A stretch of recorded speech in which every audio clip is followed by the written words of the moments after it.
Operasi tangkap tangan KPK karena menerima suap 6 miliar rupiah. Apakah fakta persidangan tersebut mengindikasikan bahwa mafia pajak masih terus berkeliaran di Ditjen Pajak? Kita akan bertanya langsung dengan Direktur Eksekutif dari CITA atau Center for Indonesia Taxation Analysis, Mas Yusinus Prastowo. Terima kasih Mas Pras sudah bergabung bersama kami. Mas, kalau kita berbicara soal jabatan Kasubdit Bukti Permulaan Direktorat Penegakan Hukum Ditjen Pajak. Nah, dengan jabatan seperti ini sebenarnya keringanan seperti apa sih bisa diberikan?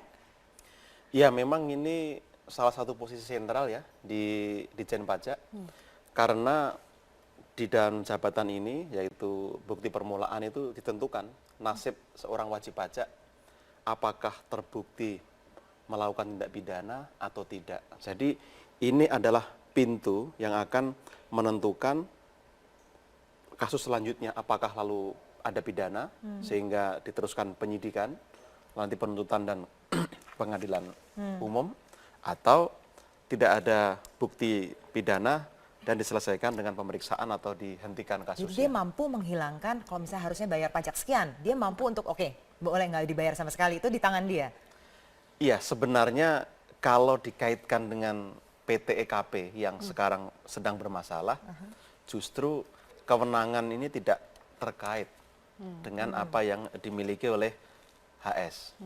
Karena kewenangan HS adalah pemeriksaan bukti permulaan di kantor pusat Ditjen Pajak, sedangkan penyelesaian PT EKP sebenarnya ada di ranah Kanwil Jakarta Khusus. Artinya ada indikasi bahwa tidak hanya Kasubdit saja, tapi juga bisa lebih luas lagi atau di level yang lebih tinggi lagi dalam untuk menggelapkan pajak ini sendiri? Ya, dari sisi level kewenangan memang ini skalanya nasional karena ada di kantor pusat Ditjen Pajak.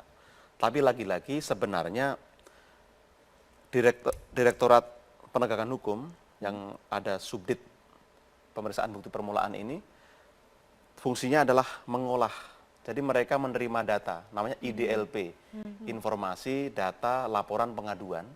Itu yang akan diolah, lalu diakses mana yang memang akan ditindaklanjuti tidak, apakah ada unsur pidana atau tidak, lalu nanti akan diselidiki. Sebenarnya levelnya penyelidikan, kalau dalam pidana umum atau di polisi ini tingkat penyelidikan untuk menentukan apakah ada tindak pidana atau tidak ada.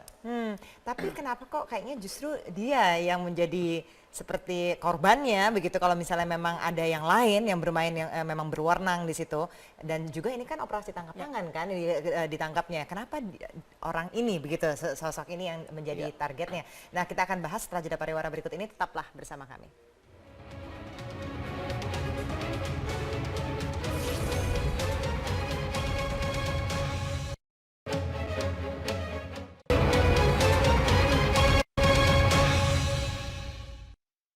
Di tiap pembuka hari, kami bersiap lebih awal menjadi yang pertama di pagi Anda.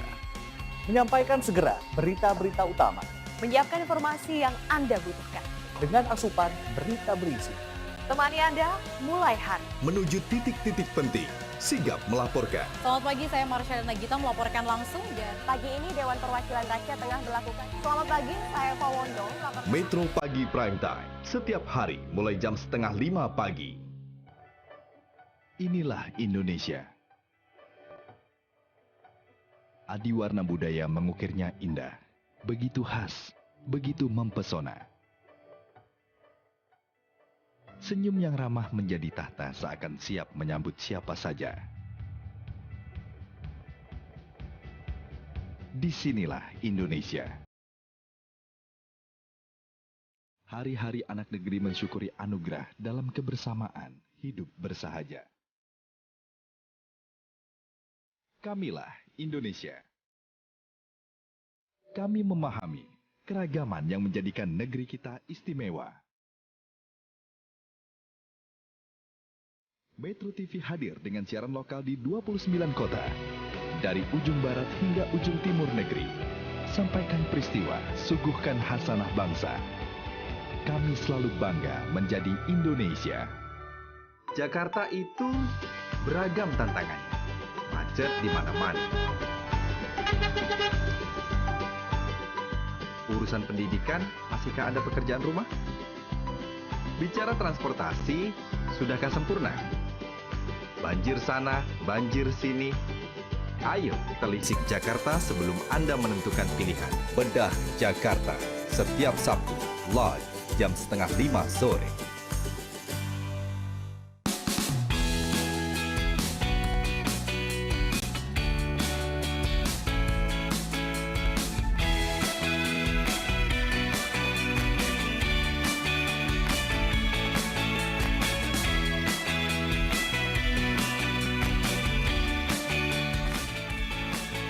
Jalani hari dengan pasti, karena lengkapnya informasi dan referensi. Metro Plus, Senin sampai Jumat jam 10 pagi. Hanya ada satu kebenaran, seperti apapun disembunyikan, pasti dia bisa ditemukan. Turun langsung ke lapangan dan bertatap muka dengan narasumber utama menjadi proses penggalian yang menakjubkan. Banyak hal yang tidak mudah dalam menelusuri setiap cerita. Kadang memilukan, kadang membahayakan. Tapi ini adalah kunci agar Anda bisa melindungi diri dari berbagai ancaman yang mungkin bisa terjadi. Saya Afiani Malik, saksikan News Story Insight setiap Senin jam 8 malam.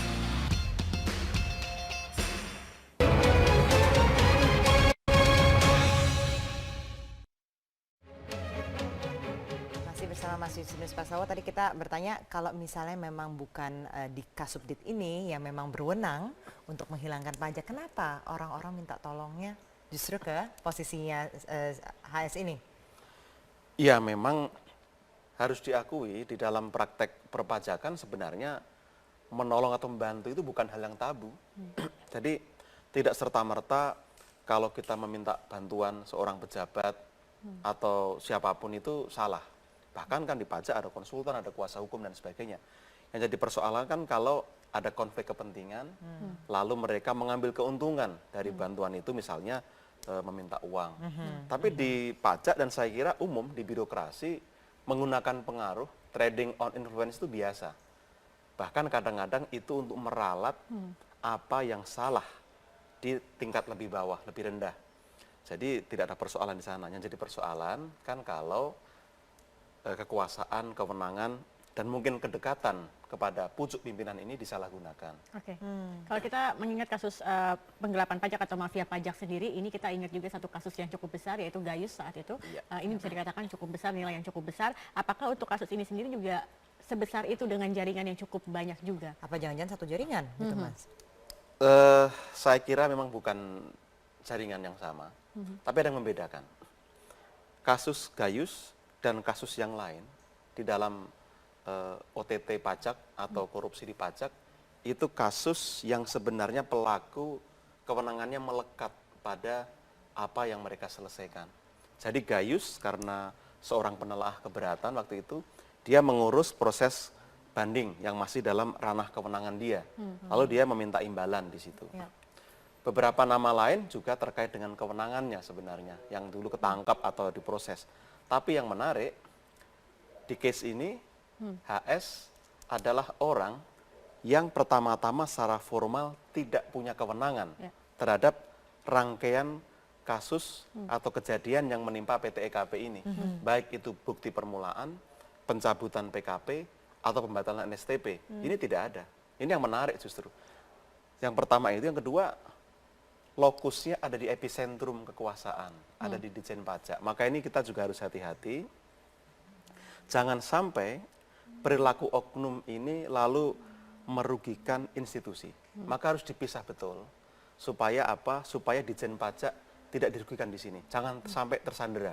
Nah, saya sendiri berharap KPK cepat menyelesaikan kasus ini. Sampai di mana dituntaskan, harus cepat supaya apa? Ditjen Pajak adalah institusi terpenting di negara ini yang memastikan nadi BUMN, APBN berjalan. Ini yang penting. Jangan sampai tersandera, terganggu hanya karena oknum. Itu yang jadi bottom line. Tadi menarik kata Mas Pras, kalau misalnya HS ini tidak memiliki kewenangan, tapi ada berdekatan dengan epicentrum kekuasaan, ini artinya memang di-backingi dengan orang yang penting dong berarti di Ditjen Pajak? Tidak tertutup kemungkinan untuk itu. Kalau melihat, saya mendasarkan pada dakwaan ya. Dakwaan ke Raja Mohanan itu kan di situ disebutkan beberapa nama yang secara jabatan ada di atas tersangka HS. Jadi mungkin itu nanti akan dikembangkan oleh pengadilan atau penyidik atau Apalagi ada jaksa. nama-nama yang kita lihat dalam daftar yang ditemukan itu salah satunya adalah nama-nama dari pimpinan DPR begitu. Iya, saya kira ini ada kemungkinan akan melebar kemana-mana. Tapi lagi-lagi saya sendiri juga berharap KPK fokus. Fokusnya di mana nih Mas? Dengan data yang mereka sudah miliki saat ini, harusnya mereka fokusnya di mana? Iya, kalau kita lihat pertama dari dakwaan Raja Mohanan, kan sebenarnya pemicunya jelas, kasusnya kasus apa? Pembatalan STP, itu dulu. Lalu melibatkan siapa dalam rangkaian itu? Saya kira itu selesai dulu. Jangan melebar kemana-mana dulu. Oke. Ini kan seolah-olah kasus ini sendiri belum selesai, belum terang, bagaimana rangkaian pertemuan, katakanlah antara wajib pajak mengurus, lalu di Kanwil, terus di situ juga ada HS, lalu ada Dirjen Pajak bahkan disebut, ada juga di sana adik ipar Presiden Jokowi, yang juga semua sudah bersaksi di pengadilan. Ya. Di sisi lain, kok sekarang malah sudah menyebut nama-nama lain yang mungkin tidak relevan atau tidak terkait langsung dengan kasus PT EKP ini. Untuk dikembangkan saya kira tidak ada persoalan, tapi jangan sampai kita gagal fokus, lalu kehilangan arah. Sebenarnya goalnya apa dari kasus ini? Baik. Kemudian kalau kita lihat saat ini kan mengenai pajak negara ini sedang membereskan salah satunya kalau kita tahu mengenai amnesti pajak begitu. Kemudian untuk menghilangkan mafia pajak juga sudah remunerasi dilakukan begitu. Tapi kita lihat mafia pajak di dalam tubuh Dirjen Pajak sendiri masih sangat kuat, Mas. Ini seperti apa? Apa tidak berhasil cara-cara yang sudah diterapkan ini?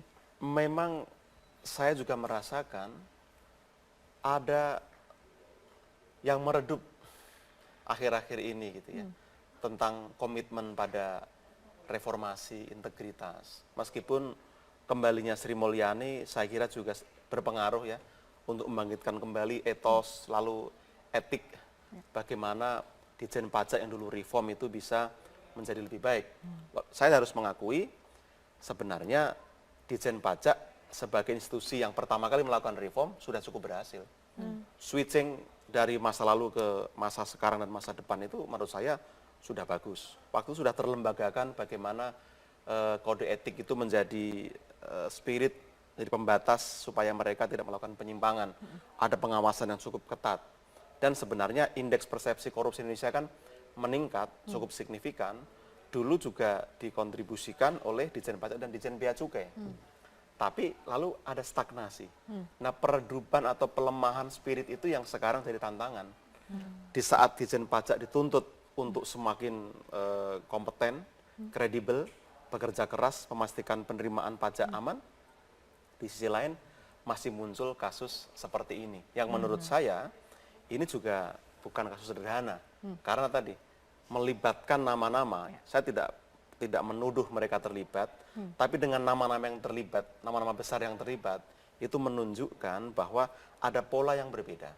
Maka jangan sampai apa yang dulu hanya parsial, kecil-kecil, sporadis, sekarang menjadi sesuatu yang masif, terstruktur, sehingga secara kelembagaan akan punya dampak yang merugikan dan lebih besar efeknya. Kita lihat apakah kasus ini bisa menjadi pintu masuk untuk melihat yang sesuatu yang terorganisir ini. Terima kasih banyak Mas Justinus Prastowo, Direktur Center for Indonesia Taxation Analysis, sudah bergabung bersama kami. Dan kita akan kembali dengan informasi terkait dengan DPD PDI Perjuangan Jawa Barat yang terus